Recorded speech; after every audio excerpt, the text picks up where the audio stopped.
I am looking for sponsors for the Covert Narcissism podcast. I don't know if you've heard some of the other podcasts where you get a discount code for the sponsors that they use. So I want to do that here. So what products are you already using that you want a discount on? I can be an affiliate for you. Or what products do you want to try? I don't want to do this with just random stuff. I want to hear from you. My email address is Renee, RENEE, at cnglifecoaching.com. Those letters are CNG, as in Covert Narcissism Group. Welcome to the Covert Narcissism Podcast. I'm your host, Renee Swanson. Do you know what the word of the year for 2022 was? At least according to Merriam Webster. What do you think it was? Take a guess right now while you're listening to me. What do you think the word of the year was for 2022? I would have guessed narcissism or narcissist. I mean, those two words are flying around everywhere right now. But no, it's not those. But yet it is still a word that we know all too well, at least for any of you who are out there researching covert narcissism. The word of the year for 2022 is gaslighting. You know, I wasn't surprised when I read this. All of these words are getting thrown around an awful lot, and gaslighting is certainly one of those words, as popular as the word narcissist itself. However, I'm not sure that everyone really gets what these words mean. When someone is calling another driver a narcissist just because they pulled out in front of them, they just might not quite get it. As a victim of a 20-year marriage with a covert narcissist, I'm bothered a little bit when someone says, well, that clerk in the grocery store was gaslighting me. Really? Exactly how? Well, they told me that they didn't think that they had any lemonade, but I found some on aisle 10. Clearly, they were just trying to make me think I was crazy. You know, I don't know whether to be upset that they really don't have a clue what gaslighting is, or to be happy with them that they really don't get it. Either way, I simply say okay and just walk away. Just because someone said something that turns out to not be true does not mean they are gaslighting you. Just because you disagree with someone does not mean they are gaslighting you. So what is gaslighting? That's what we're going to dive into today. Our patron program is our biggest contributor to offset the expenses of this podcast. Thank you so much to everyone who has chosen to donate. It keeps us pushing forward on this mission. I appreciate it more than you know. To become a patron member, if you're not one yet, click the link in the bio, and I am incredibly grateful for your support. What really is gaslighting? Well, this term comes from a 1938 play called Gaslight, and it was released as a movie in 1944. In this play, the husband methodically, step by step, purposefully works to convince his wife that she is mentally unstable. And he does this in order to continue to hide his bad behavior. He hides things of hers, her stuff, claiming that she lost them. He accuses her of doing things that he himself has done. He humiliates her by outright flirting with his maid. He convinces his wife that she is ill and thus isolates her within her own home voluntarily. Like, she isolates thinking that she is sick. His psychological abuse of her leads to a mental breakdown. He even goes so far as to fix the gas lamps so that they will flicker. Okay, they're flickering in the room, and then he denies that they're flickering, so you must be seeing things, and she truly believes that she's crazy. He's on a mission to make her believe this. Sound familiar? Making you believe that all the problems are your fault, making you believe that your perceptions are all wrong, making you believe that you are clueless and need help. Gaslighting is an attempt to destabilize someone and their sense of reality. It is a form of psychological abuse that causes you, the victim, to question your perception of reality. It is psychologically manipulating someone into questioning their own sanity, according to the Oxford Dictionary. The tactics that are used include telling partial truths, hiding and distorting information, denying your perceptions, invalidating your thoughts and feelings, questioning your memory, accusing you of doing things that they are doing, claiming that they don't have any problems at all while accusing you of being overly sensitive and overreacting. It also includes taking credit for your ideas and accusing you of being jealous when you try to stand up for yourself. I'll give you an example of this one. My husband took credit publicly for making pumpkin pies for our neighbors around Halloween time. He didn't make those pies. That wasn't his idea. He wasn't the one in the kitchen doing all the work. I did. And yet he told the story to our church group and took all the credit for himself. Now, that really isn't that big of a deal in the grand scheme of life. But we're not talking about a one-off here. We're not talking about a one-time situation. We're talking about hundreds and even thousands of bee stings. And yet, if I try to stand up for myself right then and go, no, I did that, then I look like a selfish and jealous person. I look like I'm being petty and trivial. So I just smile and let it happen. Even after the group, when our mutual friends are together, then they're telling me how wonderful he is for doing such a kind thing for our neighbors. And I just let it go. Gaslighting can look like talking you into doing something, such as buying a nice outfit for yourself. Okay, go do something for yourself and go buy the outfit, and then turn around and accuse you of being selfish for spending that money. They can talk you into doing something with a friend and then accuse you of neglecting your family with the time you spent. They deflect the conversation if it doesn't suit them, such as when you try to talk to them about some of their behaviors. And they distract you with accusations aimed at you, telling you things that have just enough truth in them that you believe them. And now you blame yourself. A victim of covert narcissistic abuse joins the abuser and gaslights themselves, just like the woman in the movie. She believed it. She believed all of this, and now she's telling herself that she's crazy. How many times did I tell myself, well, I must be remembering that wrong. I must have heard him wrong. Maybe he helped more than I remember.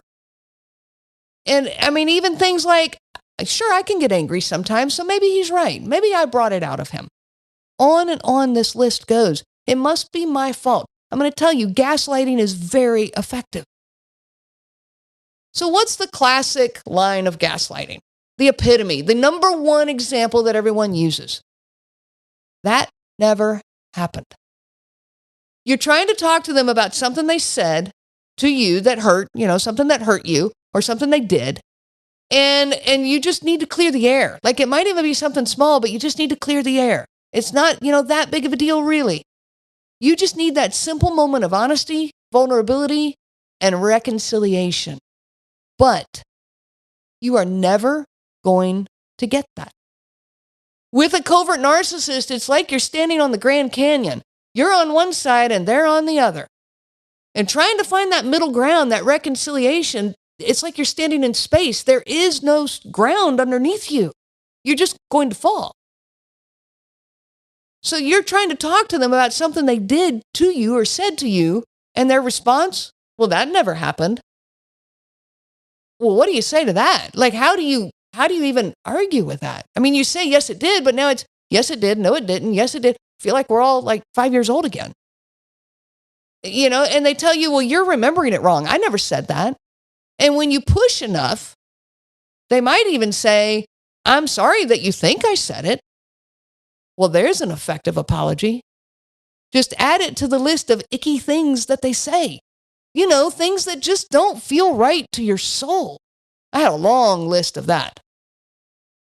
You know what reality is. You know how they treated you and what they said. I mean, sure, we might get the words a little mixed up. That happens. Everybody's allowed to have their own memory. I mean, I say everybody's allowed to have their own memory, unless you're the victim of covert narcissism. You are not allowed to have your own memory, clearly. But when you call them out on what was said or how you felt to what they said, you get that famous line, that never happened. It is so incredibly invalidating. And they say it in such a way that you have absolutely no rebuttal. They don't say, I don't remember that, or I don't think that I said that, that would give a little room. That would give space for your memory to be different than theirs, and that would be fine.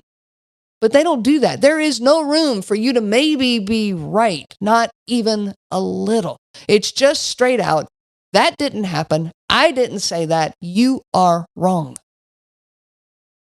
Their abuse amnesia is so strong. They can treat you however they choose, say whatever they want, and then just go about their business as if nothing ever happened. Let's look at an example of this. So maybe in your morning with them, it revolved around a massive argument, a blow up, because let's say you asked them to stop and pick up food on their way home from work. Okay, on your way home tonight, can you stop and pick up food? And it leads to this massive argument. They tell you that you're lazy, that you're inconsiderate since you can't even manage to cook dinner for the family. And they say, I can't believe that you never cook for me or for us. And they storm out the door. Well, now you spend the day defending yourself to yourself. Okay, we get really good at that. I cooked dinner. I cooked dinner 3 different nights last week. I fixed pasta, chicken, and tacos. We had plenty of leftovers the other nights. This is one night.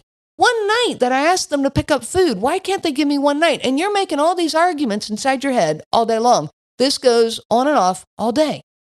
I became quite the defense attorney inside my own head. So many great defenses and counter arguments and closing arguments that never even got spoken. So when they get home with the food, you are truly frustrated and you're ready to express your feelings. And you tell them, hey, I really didn't appreciate what you said to me this morning. I didn't think it was fair that you said I never cook for the family. And here it comes. Here comes the gaslighting. I never said that. Ick. Just another thing for your list. Oh my gosh, it's maddening. Just giving this example makes me cringe. I want to scream. And when you try to explain to them, no, you said that to me this morning, you might get a response like, hey, I know you cook for us. Why on earth would I say that? Another ick. That's what I'm trying to figure out. That's what I wanted to scream in these situations. Why on earth would you say that? And as you continue to express your feelings about what happened, now they turn to you and say, well, just last week you made pasta, chicken, and tacos. I really appreciated it. I don't believe that you don't cook for us, so I know I would never say that. I'm sorry that you think I did. Again, what kind of apology is that? That apology says, I'm sorry that you are wrong. I'm sorry that you can't remember reality. You are not going to get anywhere in this debate. And I'm sorry that I married an idiot. That's what that apology communicates. This is maddening. Just plain crazy making. And this has been going on for years. Maybe for you for decades. You know what you heard and saw. Again, you might get the words mixed up, but you know what was communicated to you. Your perception of reality is true. But you lose the right to have your own perception of reality when there is absolutely no give from the other person. When you're standing on that Grand Canyon and they won't even come a little bit towards the center, and you've got to go either all the way to their side, you got to give in completely, or you are left with this big, Grand Canyon in between you. They deny your perception of reality so much. So now here you are. You are tired of doubting yourself, tired of doubting your perspective, tired of defending yourself, so you become upset and frustrated. And so maybe you get even a little more vocal to them. Okay, reactive abuse is real. You finally just can't take it anymore. So now you step it up, and they step it up too. What do they say? You're crazy. Look at how you're acting. And I'm not the only one who thinks you're crazy, Other people think so too. Ick, there goes that alert again inside of me. Why would you ever pull other people into this? Because your own beliefs in your own words are not strong enough? They have to pull other people in to back up what they're saying, even though, so often it's a make-believe backup. It's not people they've actually talked to about any of this. Whether someone else has ever said anything to them or not does not matter at all. they will mentally recruit others to support their point of view. Your friends think you're selfish too. Really? Did you go ask them straight up, or did they just voluntarily give you that information? Where in the world did that come from? Your family thinks you have anger issues too. Really? Again, did you go ask them? Or, what exactly are they going to tell you? That you're emotionally abusive and pushing me to respond this way? Another guise that they hide behind in their abusive behavior is that their insults or ridicules are only jokes. This cruel so-called teasing is humiliating and leaves you in a no-win situation. They pick and tease at you knowingly, over sensitive topics, things that they know will get under your skin. And yet if you speak up, you are now the one that's humorless who cannot take a joke. And even your friends think so too. They are the blameless comedian who was only kidding. They will tell you, you take things too personally. You need to lighten up. You need to learn to take a joke. You're too serious all the time. They also hide behind a facade of caring about you. I'm only doing this for your own good. I'm only telling you because I care about you. Covert narcissists will tell you that you need to toughen up. And they find great joy in educating you on how to get tougher. They will treat you in all these ways, with contempt, with jokes, with all of this. And they feel incredibly superior to you. And they hide behind this facade of appearing concerned for you. I'm just telling you this for your own good. This completely excuses their lack of sensitivity and their sharp, abusive behavior. Another way that this plays out is when they get upset right before a social gathering or a family gathering. They get upset with you and upset you, or they use those sharp words at you. And then this will continue when you're in that public setting. This will continue with looks or tones that only you understand. And then when you appear to be upset or off, they'll voice their concern about you. They're publicly they will show that they're bewildered at your behavior, showing others how much they care, which only drives you more crazy. They are the cause of why you're feeling the way you feel. And then publicly they're going, I don't know what's wrong. I don't understand why they're so upset. They'll quickly deny how any of their behavior has anything to do with how you're feeling. And any attempts at defending yourself makes you, again, appear petty and unforgiving towards this clearly compassionate person. So I hope this gives you a better understanding of gaslighting. There's some other phrases. I just want to give them to you so that you can kind of get a better picture of how this works. Gaslighting is, I'm sorry you think that I hurt you. I can't control what you think. Or another phrase is, do you really think I'd make that up? I'm hurt that you would think that about me. That flips all of a sudden. Now you're feeling bad because you hurt them with your accusations. Okay. They might say, you're just trying to confuse me. I think you're gaslighting me. Not an unusual comment at all from a covert narcissist. So as this goes on and on and on, you continue to blame yourself. You internalize their words, their accusations. For the abuser, this is a fantastic way to avoid responsibility and blame, to dodge all the accountability. But to the victim, you doubt yourself and you trust the abuser instead. You trust their words over your own for years. This just feeds their sense of superiority. It develops gradually, chipping away at your confidence and your self-esteem.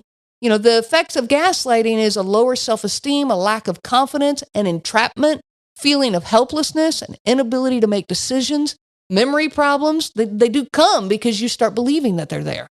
PTSD, depression, anxiety, conditioned to trust others over yourself. Covert narcissists hide their gaslighting extremely well. They hide it from the world, friends, family, social circle. They hide it from you, and they even hide it from themselves. They believe their own lies and manipulations, and they believe that they have, true intentions, caring intentions. The covert narcissist will portray you as being the one that is irrational, overly emotional, and stuck in drama. However, it's the covert narcissistic personality that's hypersensitive, emotionally immature, dysregulated, overreactive. But again, they cast themselves as the reasonable one, and they're quite convincing. I encourage you to make an ick list. Make a list of all the things they say that just make you feel yucky. They just don't feel right. Your heart knows something's wrong here. This is not okay. It's time to acknowledge that heart of yours. Give it a voice and listen to it. Make a list of every time your heart radar goes off. And then when that heart radar rings to what they are saying in your mind, you might even say to yourself, that's what you think. So when they are telling you that never happened, you simply add, that's what you think. I wish you so much peace on your journey of healing. You have been listening to the Covert Narcissism Podcast with your host, Renee Swanson. Be sure to check out our website at www.covertnarcissism.com. There you will find many resources just for you to help you on this journey. You can also reach out to me by email at Renee, RENEE, at cnglifecoaching.com. Those letters are CNG, as in Covert Narcissism Group. I do look forward to hearing from you. I wish you so much peace on your journey of healing.